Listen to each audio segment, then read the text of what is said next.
ও তাহলে এটাই সেই বিখ্যাত হ্যাপি প্রিন্সের মূর্তি। হ্যাঁ, তাকে এখানে সকলে চেনে। হ্যাপি প্রিন্স তার সারাটা জীবন প্রাসাদে কাটিয়েছে। দিনের বেলা সে প্রাসাদের বাগানে বন্ধুদের নিয়ে খেলতো, আর রাতের বেলা হাসতো, গান গাইতো।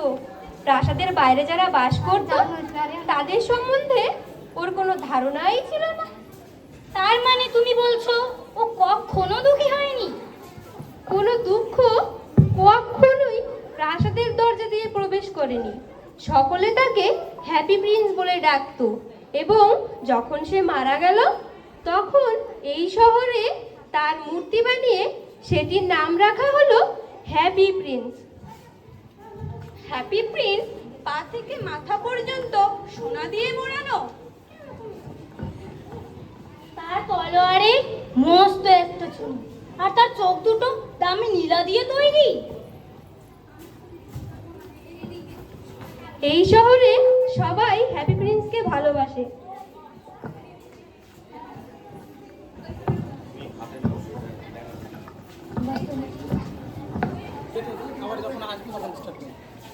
ওই সিস্টেম তো বুঝছো না।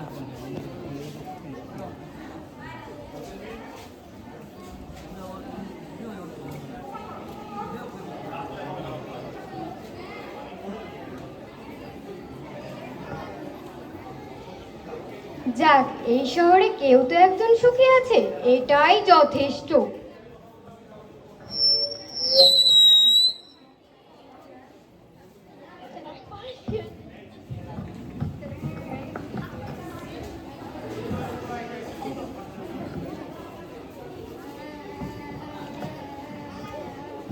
আমি বুঝতে পারি না, কেন তুমি কাঁদো? কেন তুমি খুশি হতে পারো না? হ্যাপি প্রিন্স কোনো নতুন জিনিসের জন্য কাঁদে না।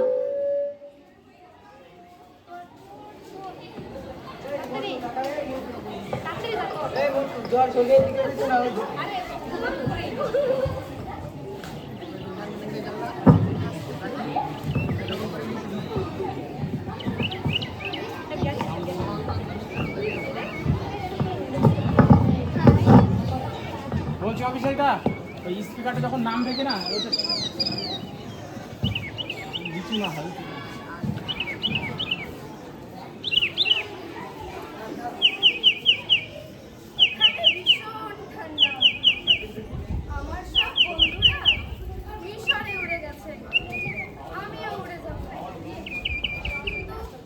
আজকের রাত্রিটা আমি এই অচেনা শহরে বিশ্রাম নেব।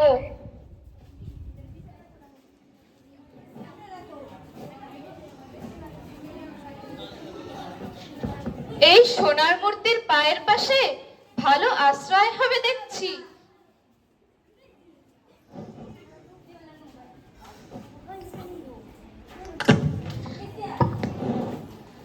আমি ভেবেছিলাম এই সোনার ঘরটি ভালো আশ্রয়, কিন্তু আমি তো বৃষ্টিতে ভিজে যাচ্ছি।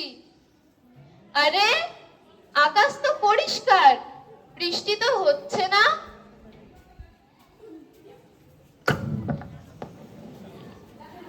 কে তুমি? কেন তুমি কাঁদছো? আমি হ্যাপি প্রিন্স।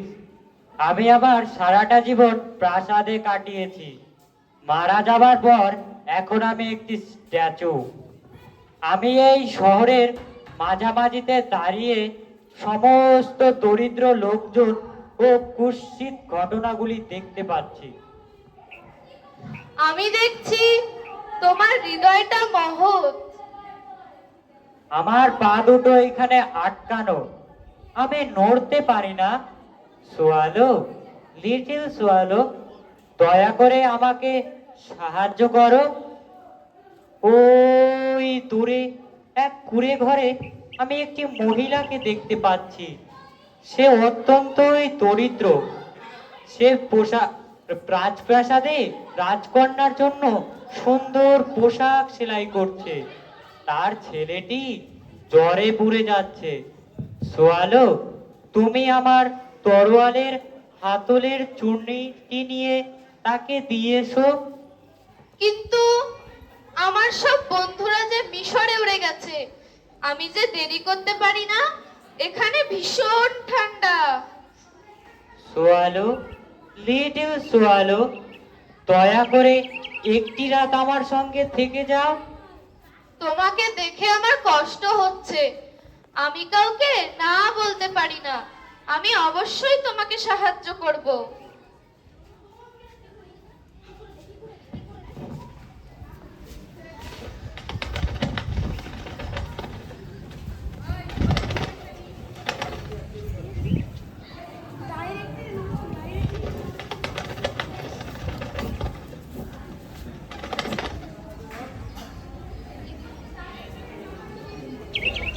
এখানে এত ঠান্ডা, কিন্তু কি আশ্চর্য, আমার তো বেশ গরম লাগছে।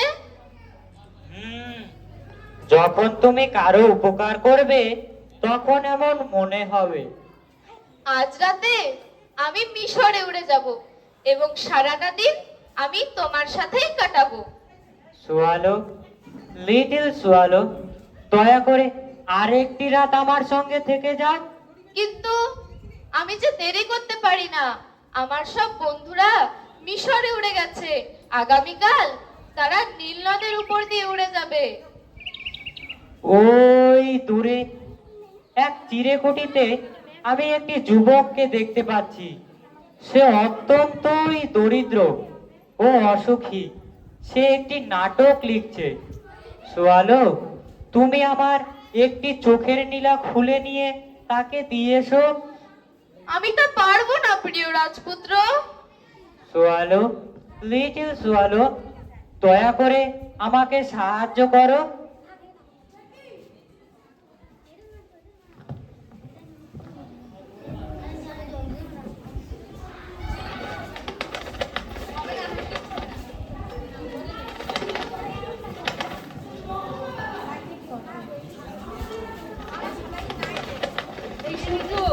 এই সূর্য আস্তে।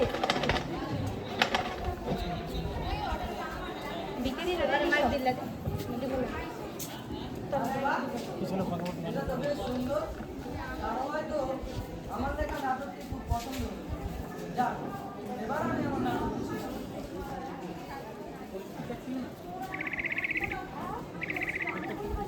এবার আমাকে বিদায় দাও রাজপুত্র। ওই দূরে এক রাস্তায় আমি একটি ছোট্ট মেয়েকে দেখতে পাচ্ছি।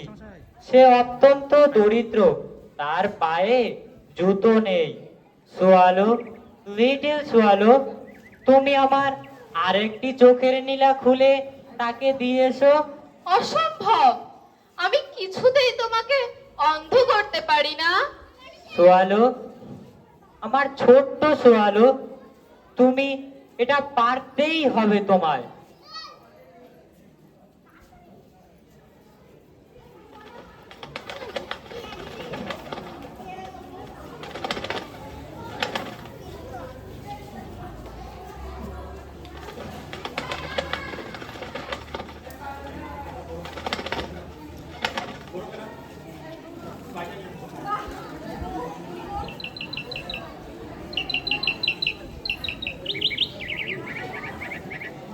এখন তুমি অন্ধ, তাই আমি তোমার সাথেই থাকবো।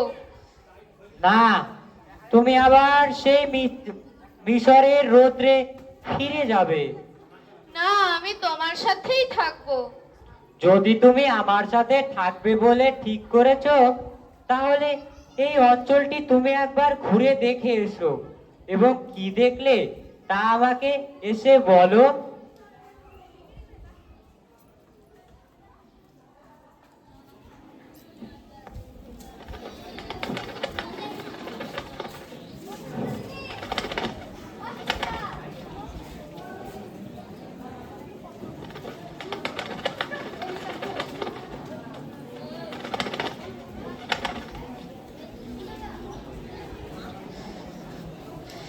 আমি অনেকগুলি দরিদ্র এবং ক্ষুধার্ত মানুষদের দেখতে পেলাম। সোয়ালু, তুমি আমার শরীরের সমস্ত সোনা তাদের দিয়েছো।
চিরবিদায় রাজকুমার।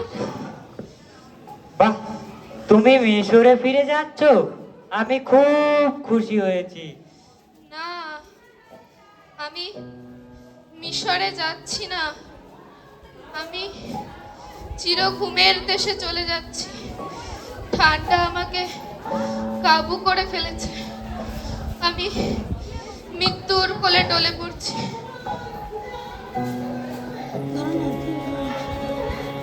আমরা তিনজন গেলাম ম্যাম, তিনজনই।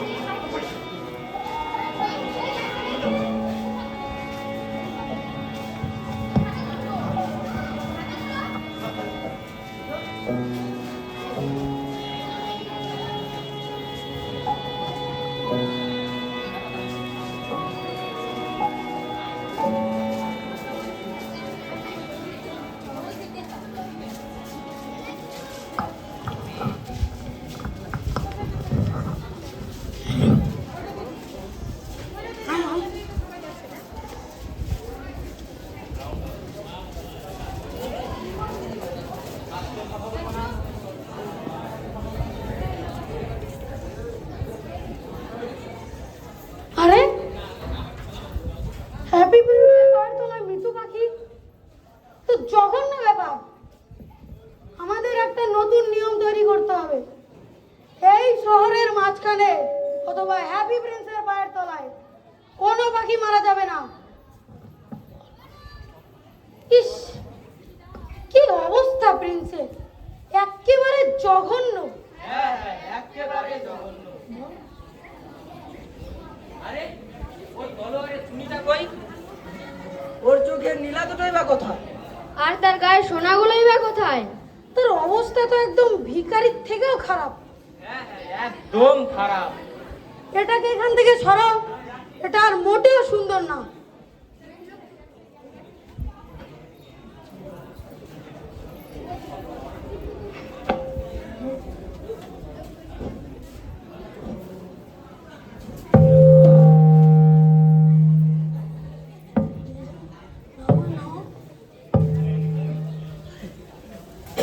ওটাকে নিয়ে গিয়ে চুল্লিতে গলিয়ে দাও। আমরা এখানে একটা নতুন মূর্তি তৈরি করব। এখানে আমি আমার মূর্তি তৈরি করব। আরে না না, এখানে আমার মূর্তি তৈরি করব।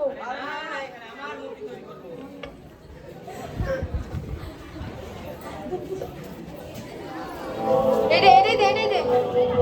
তাড়াতাড়ি। যাবো।